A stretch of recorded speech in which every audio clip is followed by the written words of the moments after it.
नमस्कार, मास्टर रेसिपीजच्या रामबंधू पाकशाळेमध्ये तुमचं मनापासून स्वागत। आणि पाकशाला सीझन 2 आता सुरू झाला आहे आणि या सीझन 2 मध्ये अजून काहीतरी वेगळ्या प्रकारचे आपण जे रामबंधूचे प्रॉडक्ट्स आहेत तर त्यापासून इन्स्टंटली काय बनवू शकतो ते पाहू। आज आपण बनवू काटेरी पोह्यांचा चिवडा। पटकन बनवायचा या। हे काटेरी पोहे आपण भाजून घेऊ।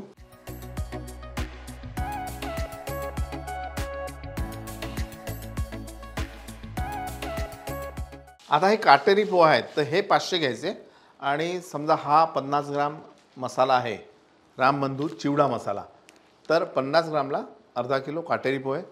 भडंग करता मुरमुरे जर घेणार असो किंवा दगडी पोहे जर असतील तर ते 600 ग्राम लागतात।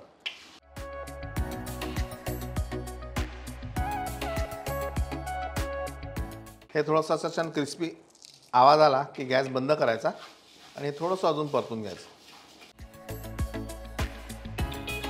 नंतर एक काम करायचं की भाजल्यानंतर हे तसंच ठेवायचं नाही। होतं काय की खालचं जळतं, लगेच ते परातीत काढून ठेवू आपण।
पंचवीस ग्राम खोबऱ्याचे काप, चवीनुसार मीठ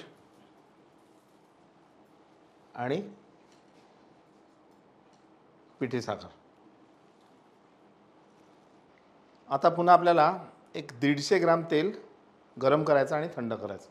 दिवाळी म्हटलं की रामबंधू हे अतूट नातं आहे गेल्या कित्येक वर्षापासून, आणि रामबंधू म्हटलं की गुणवत्ता आली, आणि म्हणून मी नेहमी म्हणतो बेस्ट निवडा, रामबंधू निवडा।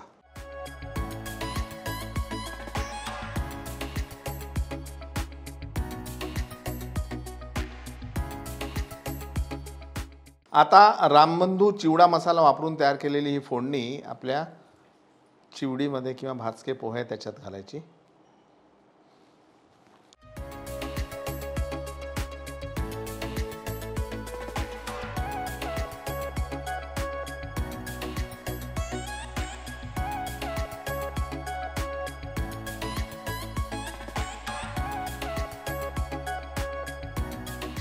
तर साधा सरळ सोपा असा काटेरी पोह्यांचा चिवडा आपण केला रामबंधू चिवडा मसाला वापरून।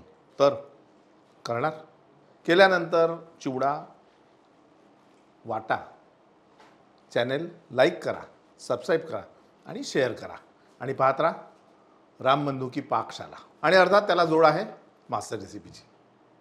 अरे हो, एक गोष्ट सांगायची राहिली ती म्हणजे असं की रामबंधूचे पापड, त्याच्यानंतर लोणची, जे काय प्रॉडक्ट्स आहेत, सॉसेस आहेत आणि मसाले आहेत, यावर भरघोस डिस्काउंट आहे। पण त्यासाठी काय करावं लागेल, रामबंधूच्या वेबसाईटवर तुम्हाला जावं लागेल आणि नोंदणी करावी लागेल। जाणार वेबसाईटला? नक्की जा।